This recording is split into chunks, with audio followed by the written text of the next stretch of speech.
Sie kommen uns immer näher. Wildtiere, Krabbler und Blutsauger sind unter uns, mitten in der Stadt und längst nicht mehr nur im Sommer. Biologe Rainer Oehme ist heute auf der Suche nach einem besonders unbeliebten Krabbeltier.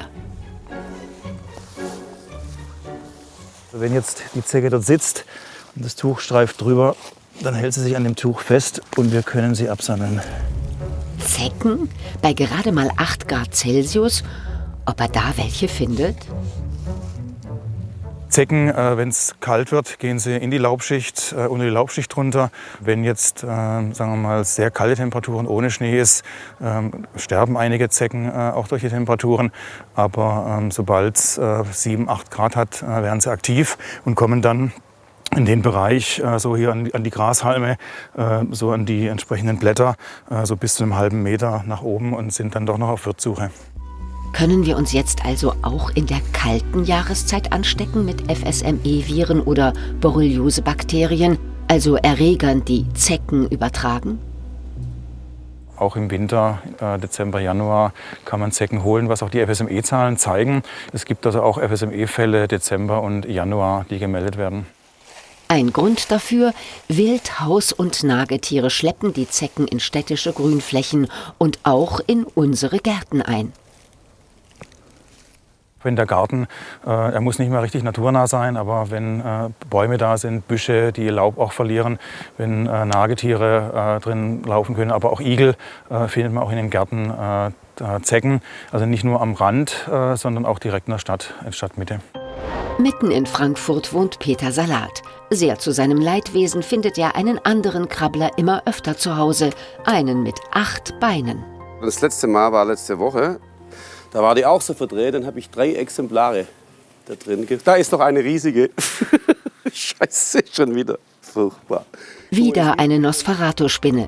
Mit einer Beinspannweite von bis zu 6 Zentimetern zählt sie zu den größten Spinnen bei uns. Sie braucht es trocken und warm, daher findet man sie meist in Innenräumen.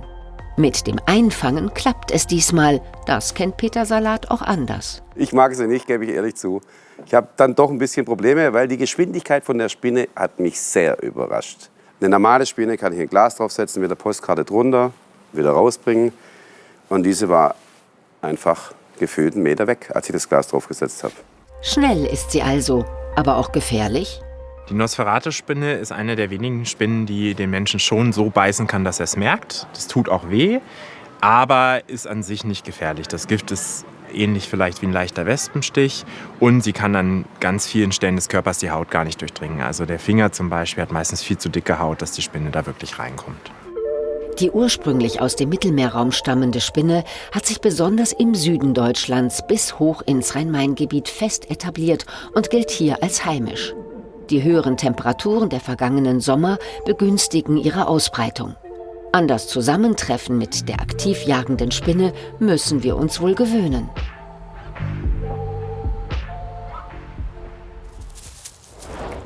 Sie lebt schon länger mitten unter uns, die Rötelmaus. Niedlich? Vielleicht. Aber in ihren Exkrementen stecken oft Hantaviren, die bei Menschen schwere Erkrankungen verursachen können. Besonders häufig kommt das Virus im Nordwesten, Westen und Süden vor. Die Hantavirus-Infektion verläuft oft asymptomatisch, die Menschen merken gar nichts davon. Ansonsten ist es so grippeähnlich wie eine Sommergrippe. Es kann aber auch einen schwereren Verlauf nehmen, dass die Nieren beteiligt sind. Das kann hingehen bis zum Nierenversagen. Das Virus kann im Kot und Urin der Mäuse mehrere Wochen überleben. Wird etwa beim Fegen einer Garage oder eines Dachbodens Mäusekot aufgewirbelt, kann es über die Atemwege leicht in den Körper gelangen. So auch im Wald beim Holzsammeln oder Joggen. Eine Maske kann schützen. Die Hantavirus-Fälle schwanken von Jahr zu Jahr. Das ist abhängig auch, wie viele Mäuse da sind. 2021 hatten wir 1740 gemeldete Hantavirus-Fälle und sehr viele Mäuse. Dieses Jahr waren es 363 Fälle, die im Robert-Koch-Institut gemeldet wurden. Männer mittleren Alters sind besonders häufig betroffen. Keiner weiß bislang warum.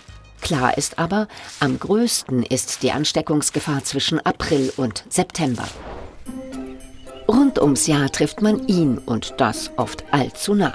Vor rund 90 Jahren wurden nur wenige Exemplare des Waschbären für die Pelzzucht nach Europa gebracht. Heute sind die nachtaktiven Nager mancherorts schon eine echte Plage. Und das nicht nur, weil sie öfter mal Parasiten im Gepäck haben. Vor kaum einem Hindernis machen sie Halt. Waschbären sind Wildtiere und man sollte sich denen jetzt nicht unbedingt nähern. Die können beißen, damit können sie auch Krankheiten übertragen. Und auch über den Kot können Krankheiten übertragen werden. Das heißt, wenn man einen Waschbär sieht, am besten in Ruhe lassen. Und ganz wichtig, gerade bei Müll und so weiter, aufpassen, dass der nicht leicht zugänglich ist. Sonst hat man die Waschbären und dann wird man sie so schnell nicht wieder los.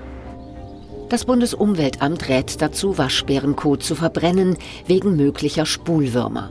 Bei uns kommt das Raubtier besonders häufig in Brandenburg, Südniedersachsen und Nordhessen vor. So gilt Kassel als Waschbärenhauptstadt. Dort leben 25 Mal mehr als woanders in Europa. Nanu, Pinguine?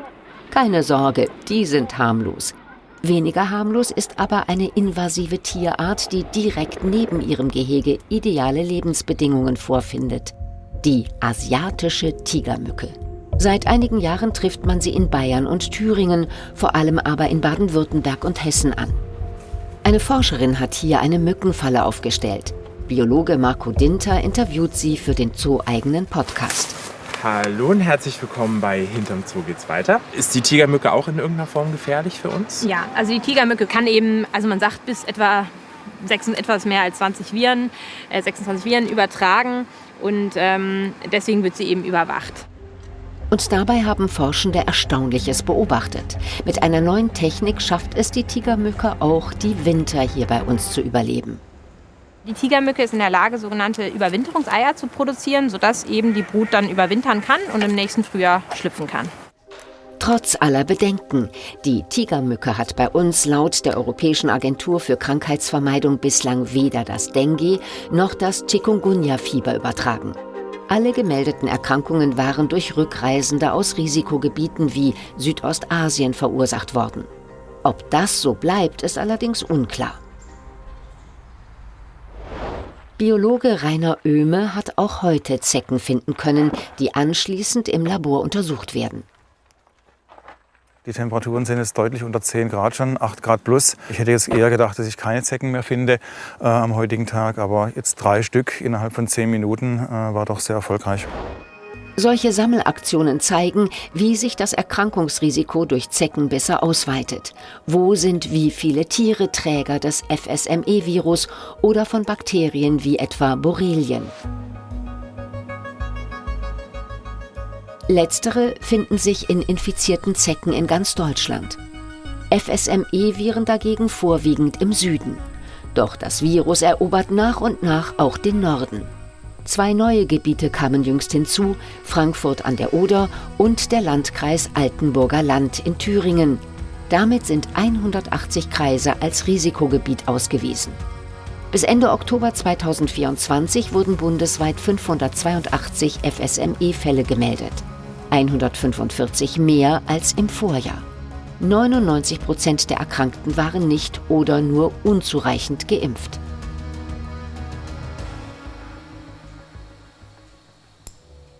Dank ausreichend Nahrung und höherer Temperaturen zieht es immer mehr Tiere in die Städte.